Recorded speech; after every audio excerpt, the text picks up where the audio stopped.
Amelia 28,000 feet की ऊंचाई पर जमने वाली है। उसके बचने का एक ही रास्ता गर्म हवा के गुब्बारे की छत पर चढ़ना, कृत्रिम अपस्फीति करना है, तभी गुब्बारा सुरक्षित उतर सकता है। अमेलिया ने छत पर चढ़ने के लिए अपनी पूरी ताकत लगा दी। शरीर जम गया था और सारी चेतना खो चुकी थी। उसने अपनी ताकत का इस्तेमाल नहीं कर पा रही है। वो तुरंत बेहोश हो गई। 2 घंटे पहले उस दिन अमेलिया एक चरम मिशन को पूरा करने के लिए एक गर्म हवा के गुब्बारे पर बैठी थी। जाने से पहले अमेलिया ने एक छोटी सी चाल खेलने का संकल्प लिया। अमेलिया ने जानबूझकर खेली चाल, क्योंकि उसके लिए फंडिंग पाने का यही एकमात्र तरीका था। उसके बगल में वैज्ञानिक जेम्स न तो उसकी आंखों को भा रहा था और न ही उसकी जगह ले रहा था, इसलिए उसने उसे वो करने दिया जो वह चाहती थी। बहुत जल्दी गुब्बारा 5400 फीट की ऊंचाई तक पहुंच गया। एक काला बादल आ रहा था। जेम्स नंबर रिकॉर्ड करने में व्यस्त था, लेकिन तुरंत घने काले बादल में कुछ दिखाई नहीं दिया। चारों ओर बिजली चमकी और तेज बारिश होने लगी। उड़ान के वर्षों के अनुभव ने अमेलिया को बताया, यदि आप बादलों से बचना चाहते हैं तो आपको ऊंची उड़ान भरनी होगी। अचानक एक तूफान आया। गर्म हवा का गुब्बारा हिल गया। हवा से कभी भी फट सकता है। बदकिस्मत जेम्स को गलती से गिर गया था। वह भी घायल हो गई। अमेलिया और भी बदकिस्मत थी। उसे यात्री टोकरी से बाहर लटका दिया गया। जेम्स ने अमेलिया को अपनी पूरी ताकत से वापस खींच लिया, पर ये बात अभी खत्म नहीं हुई थी। एक बड़ा तूफान आया। वे केवल टोकरी को पकड़ सकते थे। तूफान का सामना करना मुश्किल था। बादलों के ऊपर सूरज तुरंत चमक उठा। 17,000 फीट पर सब कुछ रुक सा गया था। क्या आप सोच सकते हैं कि तितली इतनी ऊंची उड़ान भर सकती है?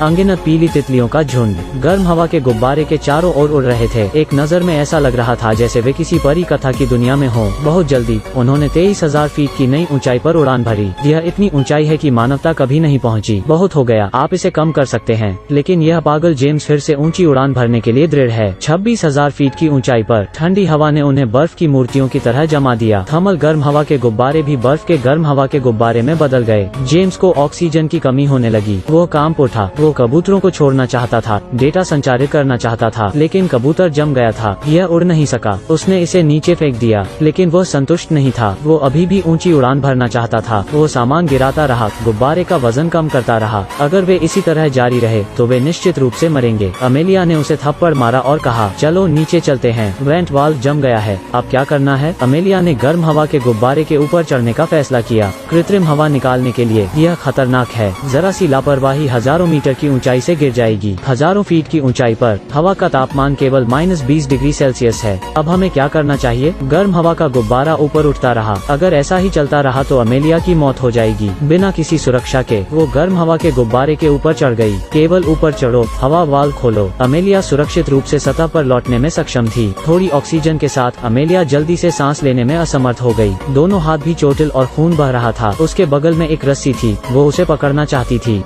पता नहीं कब से उल्टा लटका रही है। दोनों व्यक्तियों के पास कोई ताकत नहीं बची थी। ठंड और थकान के कारण अमेलिया बेहोश हो गई। वो दृश्य याद आ रहा है जब उसका पति उसे बचाने के लिए नीचे कूद गया। वह होश में आई। उसने फिर कोशिश की। अंत में वो रस्सी को पकड़ने में कामयाब रही। उसने इसे अपनी कमर के चारों ओर बांध लिया। वो ऊपर चढ़ती रही। अंत में अमेलिया हॉट एयर बैलून के शीर्ष पर चढ़ने में सफल रही। उसने अपनी कोहनी से एयर वॉल को मारने की कोशिश की, लेकिन यह बेकार है। यह पहले से ही जमी हुई है। वो खड़ी हुई। हजारों फीट की ऊंचाई पर एक गर्म हवा के गुब्बारे के ऊपर खड़े होकर वो जोर से धक्का देती है। हवा निकल गई। चेहरे पर चाकू की तरह। वायु वाल्व को फिर से जमने से रोकने के लिए उसने अपने जूते से वाल्व का मुंह बंद कर दिया। फिर चाकू से जूता काटकर पैर बाहर निकाला। जो जोश हमेशा तनाव में रहता था वो आखिरकार छूट ही गया। अमेलिया गर्म हवा के गुब्बारे के ऊपर बेहोश हो गई। गुब्बारा धीरे धीरे नीचे उतरने लगा, लेकिन ठीक उसी वक्त अमेलिया बेहोश हो गई थी। वो भी गुब्बारे की वक्रता के अनुसार धीरे धीरे नीचे खिसक रही थी।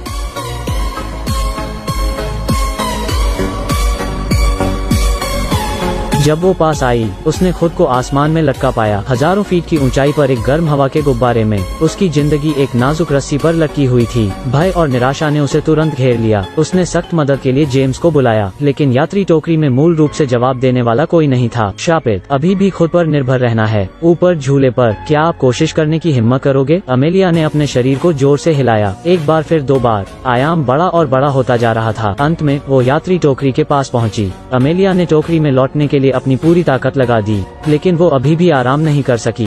उसने जेम्स को जगाने की कोशिश की और उससे कहा कि वे सुरक्षित हैं। गर्म हवा का गुब्बारा उतर रहा था। क्या वे उस समय वाकई सुरक्षित थे? आसमान में बर्फ गिरी। यह सपना जैसा था, लेकिन यह जीवन के लिए खतरा भी था। बर्फ के टुकड़े नहीं गिर रहे थे, वे चारों ओर थे। इसका मतलब था कि गर्म हवा का गुब्बारा बहुत तेजी से नीचे उतर रहा था। बर्फ गिरने की गति के समान ही इसकी गति बनी रही। इस गति से वे जल्दी से अपनी जान गंवा देंगे। तत्काल वजन घटाना जरूरी था। सैंडबैग फेंक दो, बॉक्स को फेंक दो। नहीं, कमीज को भी फेंक देना चाहिए। लेकिन गुब्बारा अभी भी बहुत तेजी से नीचे उतर रहा था। खतरे के क्षण में जेम्स ने एक उपाय सोचा। यात्री, टोकरी फेंक दो। टोकरी सबसे भारी है। वो रस्सी को तोड़ते हुए तेजी से छल्ले पर चढ़ गया। हर बार जब तार काटा जाता है तो गुब्बारा थोड़ा झुकता गया। वे शीर्ष पर लटक गए जैसे कि वे गिरने वाले थे। अंत में यात्री टोकरी भी गिर गई, लेकिन यह काफी नहीं था। गिरने की गति अभी भी बहुत तेज थी। गर्म हवा के गुब्बारे की गैस खत्म होने वाली थी। अगर ऐसे ही चलता रहा तो आप जमीन पर गिर पड़ेंगे। वजन कम करने के लिए अमेलिया ने कूदने का फैसला किया, उसके पति की तरह जिसने उसे पहले बचाया था। इस तरह कम से कम एक व्यक्ति अभी भी जीवित होगा। लेकिन जेम्स ने उसे रोकने की कोशिश की। या तो साथ रहते हैं या साथ मरते हैं। जीवन और मृत्यु के क्षण में जेम्स एक रास्ता लेकर आया। गुब्बारे को आकार में रखने वाली रस्सी को काट दिया। गर्म हवा का गुब्बारा जल्दी ही पैराशूट बन गया। अंत में गति कम कर हो गई, लेकिन यह अभी खत्म नहीं हुआ है। वे जंगल में गिर गए। जेम्स पहले गिर गया और अमेलिया को कुछ देर के लिए घसीट ले गया। पैराशूट अंत में रुक गया। कई कठिनाइयों और खतरों से गुजरते हुए भी सौभाग्य से दोनों जीवित थे। इस अभियान में वे 37,000 फीट की ऊंचाई पर पहुंचे। उस समय मानव जाति की उच्चतम उड़ान ऊंचाई का रिकॉर्ड तोड़ दिया। उन्हें भी हर समय याद रखना, दुनिया के लिए अपनी जिज्ञासा कभी न खोएं। इस दुनिया की उपस्थिति के कारण हमने जो कुछ भी किया जोखिम भरा है और उस पर निर्णय भी लिया है।